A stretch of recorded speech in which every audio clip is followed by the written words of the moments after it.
এই প্রজেক্টটার মধ্যে আইসা আপনার কেমন লাগতেছে বলেন তো একটু? না, খুব ভালো লাগলো। মানে প্রজেক্টটার মধ্যে খুব আমরা সুন্দর লাগছে। হ্যাঁ এখানে পেঁপে চারা, শসা চারা, বেগুন চারা, তারপরে এই যে সবজি চারা, যে কোনো সবজি এখন সব না, পদের এখানে গাছ দিচ্ছি। লাগানো ভালো, আর গাছের ফল তো যখন দেওয়া শুরু করবে তখন আরো ভালো লাগবে। তবে আমার মনে হয় এই প্রজেক্টটা খুব সুন্দর হয়েছে গাছ লাগানোর জন্য। গাছ লাগাইয়া এটাকে পরিপূর্ণ করতে হবে হুম এবং সবসময় পরিচর্যাও করতে হবে। শুধু গাছ লাগাইলে হবে না, গাছ লাগাইলে পানি দিতে হবে, পরিষ্কার রাখতে হবে এবং খালি জায়গা রাখা যাবে না। খালি জায়গার মধ্যে আরও অন্যান্য প্রজাতির গাছ এনে লাগাইতে হবে। আমরা দেখতে পাচ্ছি যে পেঁপে গাছ লাগানো হয়েছে, হুম আবার আজকে শুনলাম যে এই লেবু গাছ লাগানো হবে। হুম হুম। এরকম বেশ কিছু লাভজনক গাছ লাগানোটাই সবচেয়ে ভালো। লাভজনক গাছ বলতে বোঝা যায় পেঁপে গাছ, লেবু গাছ।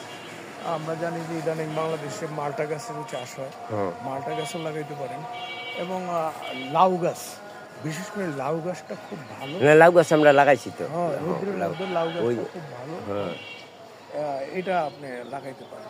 না, খুব সুন্দর হয়েছে আপনার এই বৃক্ষরোপণ অভিযান এবং এই যে বৃক্ষের যে এইটার লিগে আমার মানুষ কৃষক নেতা বলে। হ্যাঁ, না এটাই তো, ওরে বাবারে, কৃষকরাই তো জাতির প্রাণ, আর কৃষকরাই তো আমাদেরকে বাঁচিয়ে রাখছে। কৃষকরা যদি এই খাদ্যদ্রব্য চাষ না করতো, ফল ফ্রুট শাকসবজি চাষ না করতো, তাহলে আমাদের তো আর খাওয়া হইতো না, খাওয়াই জুটতো না।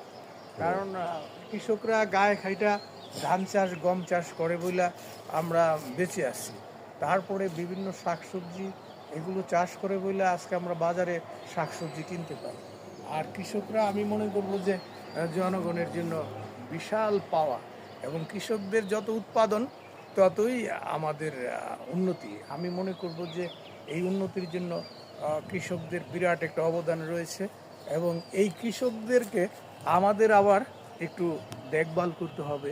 যেমন কৃষকদের সবসময় সহযোগিতা করতে হবে, কৃষকদের বীজ, সার এবং বিভিন্ন তেল, বিদ্যুৎ এগুলো দিয়ে সহযোগিতা করতে হবে, যাতে তারা শেষ কাজে শেষ কাজে সহযোগিতা পায়, সেদিকে খেয়াল রাখতে হবে।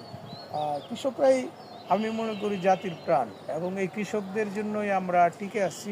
তাই কৃষকদের আমাদেরকে সবসময় শ্রদ্ধা করতে হবে এবং তাদের উৎপাদনকে আমাদের প্রাধান্য দিতে হবে।